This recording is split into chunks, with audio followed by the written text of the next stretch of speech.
MCTV news కి స్వాగతం. బులెటిన్ల ముందుగా హెడ్లైన్స్ చూద్దాం. తెలుగుదేశం పార్టీ కార్యకర్త కుమార్తె వివాహానికి ₹1,00,000 ఆర్థిక సహాయం అందించిన ఎమ్మెల్యే షాజహాన్ బాషా.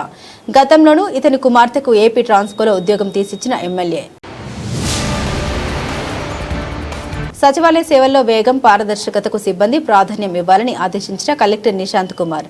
నేడు పెద్దమండ్యం మండలం కోటకాడపల్లి గ్రామ సచివాలయాన్ని ఆకస్మిక తనిఖీ చేసిన జిల్లా కలెక్టర్.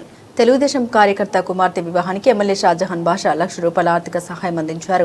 మదనపల్లి గ్రామీణ మండలం పొన్నుటపాలెం పంచాయతీకి చెందిన సీనియర్ తెలుగుదేశం పార్టీ నాయకుడు జీవి నాయుడు కుమార్తె వివాహం కోసం మదనపల్లి శాసనసభ్యులు షాజహాన్ బాషా ₹1,00,000 అందించారు. పార్టీ కోసం నిరంతరం పనిచేస్తూ గత ఎన్నికల్లో పార్టీని గెలిపించేందుకు పనిచేశారని, ఆయన నిబద్ధతను చూసి వారి కుమార్తెకు ఏపీ ట్రాన్స్కోలో ఉద్యోగం తీసి ఇవ్వడం జరిగిందని ఎమ్మెల్యే తెలిపారు. నేడు ఆయన కుమార్తె వివాహం మదనపల్లి పట్టణంలోని ఓ ప్రైవేట్ ఫంక్షన్ హాల్ నందు నిర్వహిస్తున్న నేపథ్యంలో 4 రోజుల క్రితం వివాహ అవసరాల కోసం ₹1,00,000 అందించినట్టు తెలిపారు. ముందుగా తెలుగుదేశం పార్టీ కుటుంబ సభ్యులకి పేరు పేరున ధన్యవాదాలు చెప్తూ, నేను నిరంతరం ఎప్పుడూ కూడా తెలుగుదేశం పార్టీకి శ్రమిస్తూ ఉంటాను. నేను ఇంతకుముందు గతంలో చంద్రబాబు నాయుడు గారు పుంగనూరుకి వచ్చినప్పుడు ఆ అల్లర్ల కేసులో నన్ను అక్రమంగా అరెస్ట్ చేసి నా కుటుంబానికి చాలా ఇబ్బందులు పెట్టిన తర్వాత కూడా ఎమ్మెల్యే గారు చాలా అండగా ఉన్నారు. నేను 69 రోజులు జైలు జీవితం కూడా గడిపొచ్చాను. దాని తర్వాత నాకు ఎప్పుడు కూడా మా ఎమ్మెల్యే గారు నా వెంట నడిచి ఎప్పుడూ నా భుజం తట్టి, అప్పుడు ఎమ్మెల్యే గారి జైలుకి పోయిన తర్వాత అప్పటికి ఎమ్మెల్యే గారు టికెట్ కూడా ఇవ్వలేదు, పార్టీలోకి వచ్చాడు.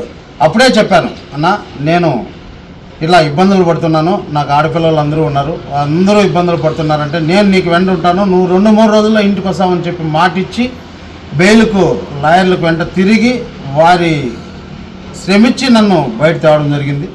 దాని తర్వాత కూడా నా కుటుంబానికి ఆర్థిక సహాయం చేశాడు. నా బిడ్డలకు వెంటుండి బెయిల్కి తెప్పించడం జరిగింది. దాని తర్వాత నా బిడ్డకు ఉద్యోగం కావాలని అడిగాను. అవునా అని ఖచ్చితంగా మాట ఇస్తాను అని చెప్పిన తర్వాత ఉద్యోగం ఇప్పించడం జరిగింది. మళ్ళీ కొద్ది రోజుల తర్వాత నేను పాప పెళ్లి పెట్టుకున్నానంటే ఆర్థిక సహాయంగా నాకు ₹1,00,000 డబ్బులు ఇవ్వడం జరిగింది. ఇప్పుడు మళ్ళీ కూడా నేను నీ వెంట ఉంటానని ఇంకా కూడా ఈరోజు ప్రస్తుతానికి నాకు మళ్ళీ కూడా అనుచరులను కూడా పంపించి నాకు సహాయానికి తోడుండి అన్నీ ముందుండి చూడమని చెప్పాడని మా ఎమ్మెల్యే గారికి ప్రత్యేక ధన్యవాదాలు చెప్పుకుంటున్నా. సచివాలయ సేవల్లో వేగం, పారదర్శకతకు ప్రాధాన్యం ఇవ్వాలని జిల్లా కలెక్టర్ నిశాంత్ కుమార్ సిబ్బందిని ఆదేశించారు. నేడు అన్నమయ్య జిల్లా పెద్దమండ్యం మండలం కోటకాడపల్లి గ్రామ సచివాలయాన్ని జిల్లా కలెక్టర్ నిశాంత్ కుమార్ ఆకస్మికంగా తనిఖీ చేశారు. సచివాలయంలో ఏ శాఖల కార్యదర్శులు ఉన్నారు, సిబ్బంది హాజరు, ప్రజలకు అందుతున్న సేవలు, రికార్డుల నిర్వహణ, వినతులు, ఫిర్యాదుల పరిష్కార విధానాన్ని కలెక్టర్ సమీక్షించారు. ఈ సందర్భంగా కలెక్టర్ మాట్లాడారు. సచివాలయ సిబ్బంది ప్రతిరోజు సమయానికి విధులకు హాజరై ప్రభుత్వం అమలు చేస్తున్న ఫేషియల్ అటెండెన్స్ విధానాన్ని తప్పనిసరిగా పాటించాలని ఆదేశించారు. ఈ విధానం ఖచ్చితంగా అమలు చేస్తే సేవల్లో పారదర్శకత, బాధ్యత మరింత పెరుగుతాయన్నారు. అలాగే ప్రజల నుండి వచ్చిన వినతుల్ని, ఫిర్యాదుల్ని ఆలస్యం చేయకుండా నిర్ణీత గడువులో పరిష్కరించి సచివాలయ సేవలు సులభంగా, వేగంగా అందేలా చర్యలు తీసుకోవాలని సూచించారు. గ్రామస్తుల సమస్యలపై ప్రతి సిబ్బంది బాధ్యతతో స్పందించాలని తెలిపారు. భూ రికార్డులు, ల్యాండ్ రిజిస్టర్లను పరిశీలించిన కలెక్టర్ వాటిని సక్రమంగా నవీకరించాలని అధికారులకు సూచించారు. భూ వివరాలు స్పష్టంగా ఉంటే వివాదాలు తగ్గి ప్రజలకు సేవలు సులభంగా అందుతాయని పేర్కొన్నారు. సచివాలయంలోని అన్ని శాఖల వివరాలను డిజిటల్ విధానంలో నవీకరించడంతో పాటు పెండింగ్ ఫైళ్లను త్వరితగతిన పరిష్కరించాలని తెలిపారు. అలాగే ప్రభుత్వ సంక్షేమ పథకాలపై గ్రామ ప్రజలకు అవగాహన పెంచి అర్హులందరికీ లబ్ధి చేకూరేలా కృషి చేయాలని కలెక్టర్ పేర్కొన్నారు. ఈ కార్యక్రమంలో తహసీల్దార్, ఎంపీడీఓ, సచివాలయ సిబ్బంది పాల్గొన్నారు. డ్వాక్రా సంఘంలో ఉన్న వారి జీవనోపాధి పెంచేందుకు ఎలాంటి చర్యలు తీసుకోవాలో అన్న అంశంపై వెలుగు కార్యాలయంలో వర్క్షాప్ నిర్వహించడం జరిగిందని డిఆర్డీఏ పీడీ నాగేశ్వరరావు తెలిపారు. నేడు ఆయన ఎంసీటీవీతో మాట్లాడారు. అన్నమయ్య జిల్లాలోని 25 మండలాల ఏపీఎంలు, సీసీలు, జిల్లా సమైక్య సభ్యులకు ఈ కార్యక్రమం నిర్వహించడం జరిగిందన్నారు. 2026-27 సంవత్సరానికి సంబంధించి ప్రతి మండలంలో జీవనోపాధి పెంచేందుకు ఎలాంటి చర్యలు తీసుకోవాలన్న అంశంపై చర్చించడం జరుగుతుందన్నారు. అన్నమయ్య జిల్లాలో జీవనోపాధిని వినూత్నంగా పెంచే అవకాశాన్ని చర్చించడం జరుగుతుందన్నారు. రాష్ట్ర ప్రభుత్వం ఆదేశాల మేరకు జిల్లాలో ఎంటర్‌ప్రెన్యూర్‌షిప్‌లను పెంచే విధంగా సలహాలు, సూచనలు ఇవ్వడం జరుగుతుందన్నారు. ఈ కార్యక్రమంలో డిపిఎంలు Lakshmiprasad Reddy, AGM Santosh Kumar, APM farm Subrahmanyam, Ramesh Babu, DPM finance Satyanarayana, finance APM Venkataramana, office bearers తదితరులు పాల్గొన్నారు. ఈరోజు నా పేరు నాగేశ్వరరావు అండి, పీడీ డిఆర్డీఏ. ఈరోజు జిల్లా మొత్తము 25 మండలాలకు సంబంధించి, అన్నమయ్య జిల్లాలో ఉన్న మండలాలకు సంబంధించి ఏపీఎంస్, ఒక సీసీ ప్రతి మండలం నుంచి రావడం జరిగింది. జిల్లా సమైక్య వాళ్ళు ఉన్నారు. సో ఇందులో ఈరోజు ముఖ్య ఉద్దేశం ఏంటంటే గత సంవత్సరంలో చేసినటువంటి పనులు ఏవైతే ఉన్నాయో లైవ్లీహుడ్స్, జీవనోపాధులు, అంటే డ్వాక్రా సంఘాలలో మనము ప్రతి సంవత్సరం కూడా బడ్జెట్ ఇచ్చి ఆ బడ్జెట్కి సంబంధించిన కార్యక్రమాలు చేపట్టడం అనేది జరుగుతుంది. సో ఈ సంవత్సరం కూడా మనము ఏ కార్యక్రమాలు చేయడానికి అవకాశం ఉందనేది ఈరోజు వర్క్షాప్ పెట్టడం జరిగింది. సో దాంట్లో భాగంగా ఈ 3 కేటగిరీలు కూడా కూర్చొని సో ఈ సంవత్సరం ఏమేమి చేయబోతున్నాము, ఫాము, నాన్ ఫాము అంటే వ్యవసాయేతర వ్యవసాయానికి సంబంధించి పెంచబడే అంశాలు ఏవైతే ఉన్నాయో అవన్నీ కూడా ప్రతి మండలంలో ఏమేమి అవకాశాలు ఉన్నాయనేది చర్చించుకోవడం జరుగుతుంది. సో దానికి సంబంధించిన ఆపర్చునిటీస్ అంటే అవకాశాలను బట్టి ప్రతి మండలానికి కూడా ఏం చేయగలుగుతాం అనేది ఒక టార్గెట్ ఫిక్స్ చేసుకోవడం జరుగుతుంది. సో ఆ టార్గెట్ ప్రకారంగా ఈరోజు ఒక అంచనాకు వచ్చి సో దాని మీదే మనము దాని అచీవ్మెంట్ ఎట్లా చేయాలనే దాని మీద దానికి బడ్జెట్ అవకాశాలు ఏమున్నాయి, కన్వర్జెన్సీ లైన్ డిపార్ట్మెంట్స్ తోటి కూడా ఏం చేయొచ్చు, కొన్ని ప్రత్యేకమైన కార్యక్రమాలు కూడా ఉన్నాయి. సో ఆ కార్యక్రమాలని మనం ఎలా చేపట్టాలా, అలాగే వినూత్నంగా ఇంకేమన్నా మనము మన జిల్లాలో ఈ జీవనోపాధులు చేయడానికి అవకాశాలు ఉన్నాయా, సో అవకాశాలు ఉంటే వాటిని మనం ఎట్లా మనం ప్రాజెక్ట్స్ అవి తయారు చేసి పెట్టుకొని దాన్ని మన జిల్లా అభివృద్ధి కోసము సో వాటిని చేపట్టడానికి అనేది ఈరోజు ముఖ్యమైనటువంటి వర్క్షాపుగా మేము పెట్టుకోవడం జరిగింది. అంటే ఈ సంవత్సరం మొదట్లోనే ఇవి మనం చర్చించుకుంటే కనుక సో ఇయర్ ఎండింగ్ వరకు మనకు ప్రాబ్లం లేకుండా, సమస్య లేకుండా సో వాటిని అచీవ్ చేసుకుంటూ ఒక క్వాలిటీగా మనం చేసుకోవడానికి అవకాశం ఉంటుందనే ఉద్దేశంతో ఈరోజు ఈ వర్క్షాప్ నిర్వహించడం అనేది జరుగుతుంది. సో ముఖ్యంగా జీవనోపాధులు, సో జీవనోపాధుల్లో భాగంగా మనకు రాష్ట్రం నుంచి కూడా ఎంటర్ప్రెన్యూర్స్ అనేది కూడా టార్గెట్ ఉంది. రాష్ట్రం మొత్తంలో 5 లక్షల ఎంటర్ప్రెన్యూర్ చేయాలనేది మా డిపార్ట్మెంట్కి ఇచ్చినటువంటి టార్గెట్. సో దాన్ని మేము చేయాలనుకుంటే కనుక మాకు దాదాపు 20,000 ఎంటర్ప్రెన్యూర్ చేయాల్సి ఉంది. సో దానికి గాను సో అన్ని రకాలుగా సంసిద్ధతతో మేము ఈ వర్క్షాప్ని తీసుకొని దీంట్లో మనం చర్చించుకొని అవన్నీ కూడా టార్గెట్ మనం ఎట్లా ఇచ్చి అవుతాం అనేది చూసుకుంటాం. సో ఇది ముఖ్యమైనటువంటి విషయం ఈరోజు జరుగుతున్నటువంటి వర్క్షాప్కి సంబంధించి. Thank you. 2026-27 విద్యా సంవత్సరం కేంద్రీయ విద్యాలయ అడ్మిషన్ల ప్రక్రియలో భాగంగా మొదటి తరగతి ప్రవేశ దరఖాస్తు ఆన్లైన్ ద్వారా, 2వ తరగతి నుండి 5వ తరగతి వరకు ప్రవేశ దరఖాస్తులు ఆఫ్లైన్ ద్వారా ఏప్రిల్ 2వ తేదీ వరకు నిర్వహించడం జరిగిందని ప్రిన్సిపల్ వెంకటేశ్వర్లు అన్నారు. నేడు ఆయన ఎంసీటీవీతో మాట్లాడారు. మొదటి తరగతిలో 40 సీట్లకు గాను ఆన్లైన్ ద్వారా 171 అప్లికేషన్లు వచ్చాయని, 2వ తరగతిలో 103 అప్లికేషన్లు, 3వ తరగతిలో 139 అప్లికేషన్లు, 4వ తరగతిలో 136, 5వ తరగతిలో 74 అప్లికేషన్లు రిజిస్టర్ అయ్యాయని తెలిపారు. అన్నమయ్య జిల్లా కలెక్టర్ ఆదేశాలతో నిర్వహించిన కమిటీ ఆధ్వర్యంలో 9వ తేదీ గురువారం ఆన్లైన్ లాటరీ తీయడం జరుగుతుందన్నారు. దరఖాస్తు చేసుకున్న తల్లిదండ్రులు వారికి కేటాయించిన వెబ్సైట్ ద్వారా విద్యార్థి వివరాలు తెలుసుకోవచ్చని అన్నారు.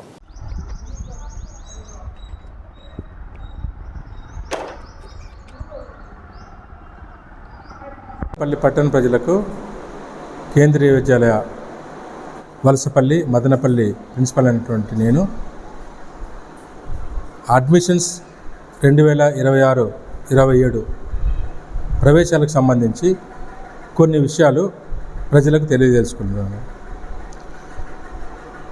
మేము కేంద్రీయ విద్యాలయ వలసపల్లిలో ఈ విద్యా సంవత్సరానికి అడ్మిషన్స్ స్టార్ట్ చేశాము. అయితే అప్లికేషన్స్ క్లాస్ 1కి ఆన్లైన్ ద్వారా, క్లాస్ 2 నుంచి 5 వరకు ఆఫ్లైన్ ద్వారా మేము స్వీకరించడం జరిగింది.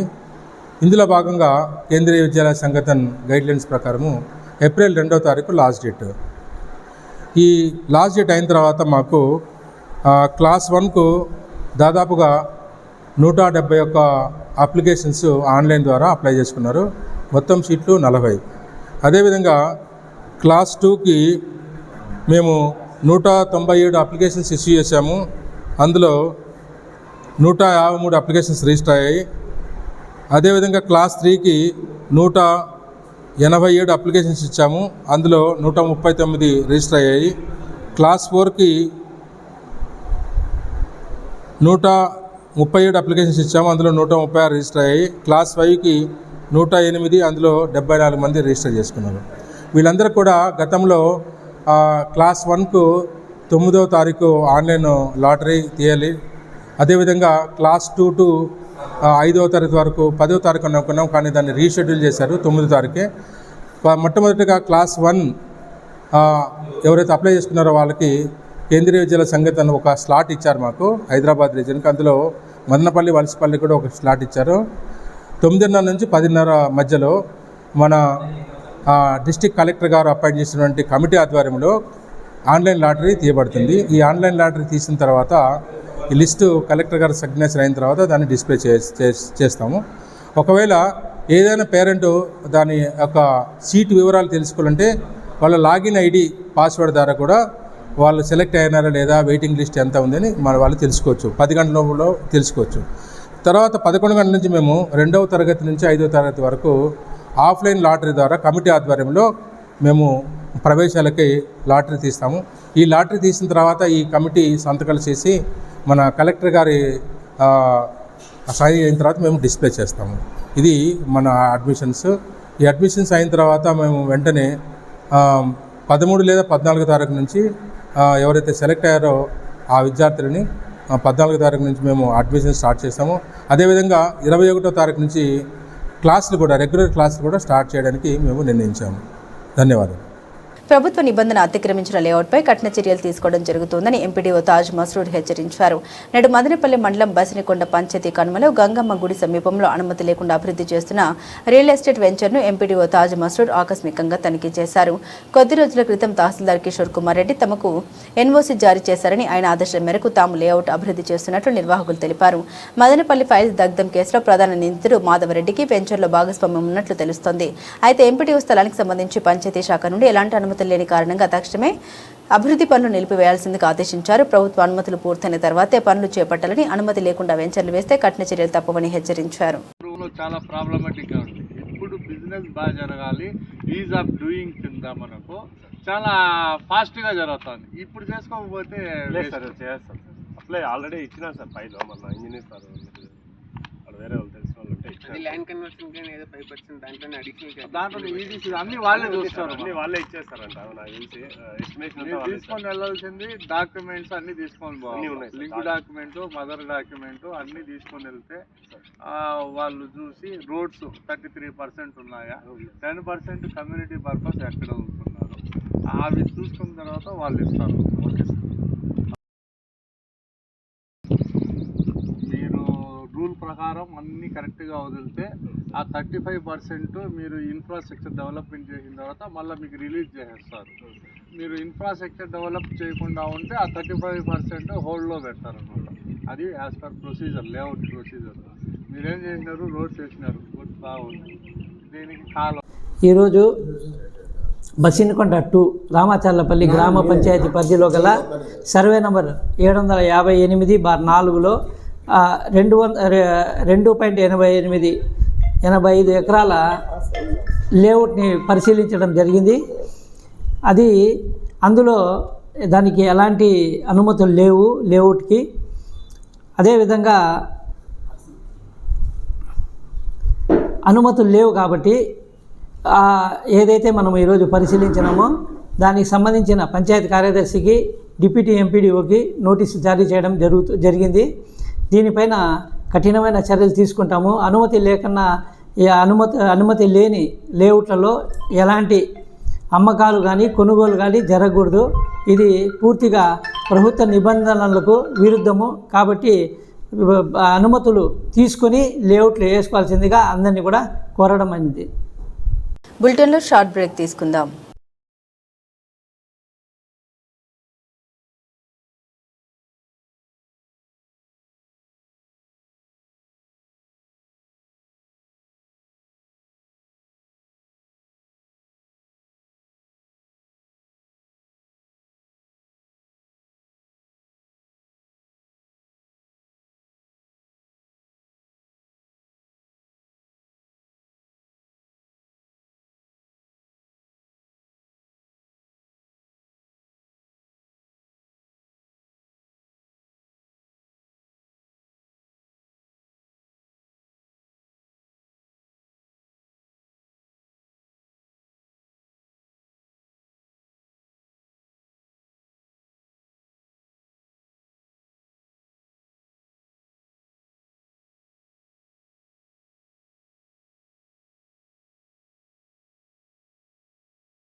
Welcome back to news.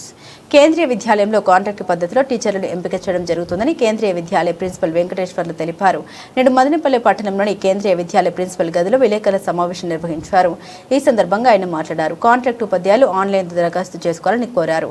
ఈ నెల 13వ తేదీ సోమవారం ఉదయం 9 గంటల నుండి ఇంటర్వ్యూ నిర్వహించడం జరుగుతుందని తెలిపారు.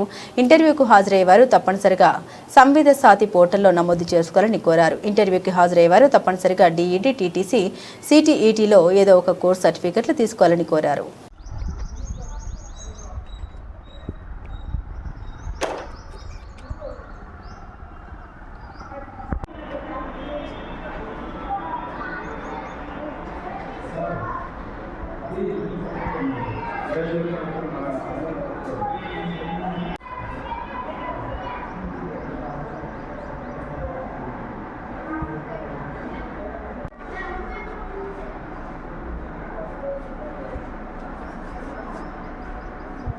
మేము కేంద్రీయ విద్యాలయాల్లో కాంట్రాక్ట్ పద్ధతిన ఉపాధ్యాయులను ఈ విద్యా సంవత్సరానికి తీసుకోవడానికి మేము అడ్వర్టైజ్మెంట్ ఆదివారం సండే పేపర్లో ఈనాడు, హిందూ, అదేవిధంగా హిందీ మిలాప్ న్యూస్ పేపర్లు ఇవ్వడం జరిగింది.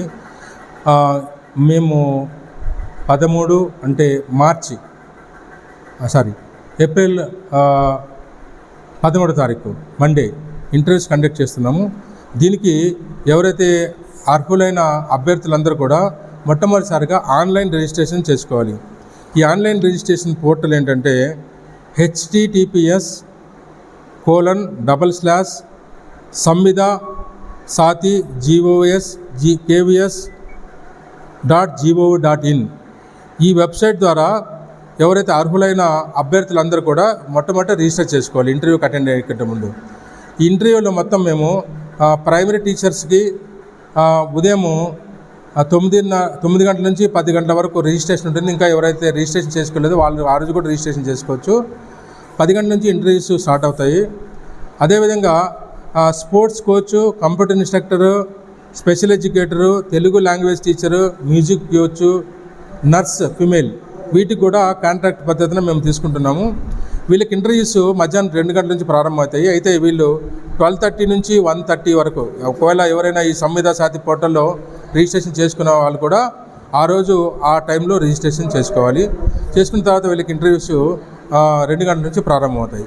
ఈ ఇంటర్వ్యూ కమిటీ కూడా కలెక్టర్ గారు నియమించినటువంటి కమిటీ ఆధ్వర్యంలో ఇంటర్వ్యూస్ జరుగుతాయి.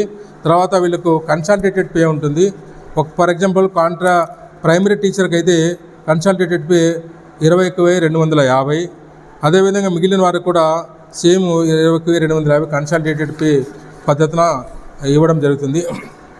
నర్సుకి అయితే డైలీ వేజెస్ కింద అంటే డైలీ 750 రూపాయలు ఇస్తారు ఆన్ వర్కింగ్ డేస్. మిగిలిన వాళ్ళకి అందరికీ అలా కాకుండా నంబర్ ఆఫ్ డేస్తో నిమిత్తం లేకుండా కన్సల్టేటెడ్ పే పద్ధతి కేవీఎస్ గైడ్లైన్స్ ప్రకారం మేము సెలెక్ట్ అయిన వాళ్ళకి ఇస్తారు. అయితే ఈ మధ్యలో మనం కేంద్రీయ విద్యాలయ సంఘటన రిక్రూట్మెంట్ కూడా మొదలైంది.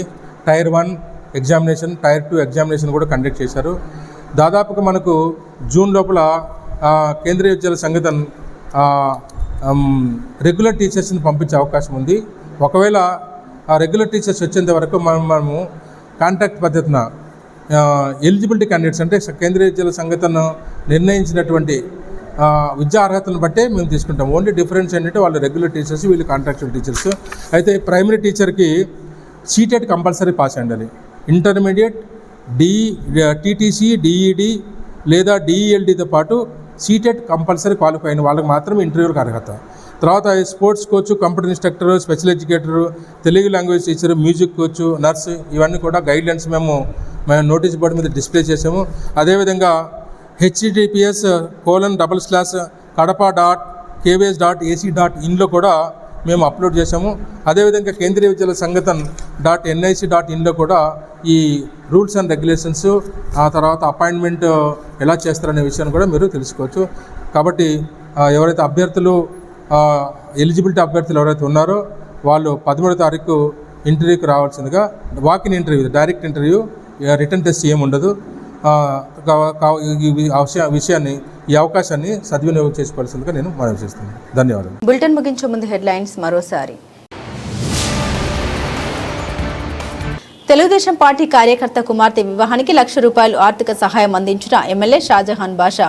గతంలోనూ ఇతని కుమార్తెకు ఏపీ ట్రాన్స్కోలో ఉద్యోగం తీసిచ్చిన ఎమ్మెల్యే. సచివాలయ సేవల్లో వేగం, పారదర్శకతకు సిబ్బంది ప్రాధాన్యం ఇవ్వాలని ఆదేశించిన కలెక్టర్ నిశాంత్ కుమార్. నేడు పెద్దమండ్యం మండలం కోటకాడపల్లి గ్రామ సచివాలయాన్ని ఆకస్మిక తనిఖీ చేసిన జిల్లా కలెక్టర్. ఇవి బులెటిన్ అప్డేట్స్. మరిన్ని అప్డేట్స్ కోసం చూస్తూనే ఉండండి MCTV న్యూస్.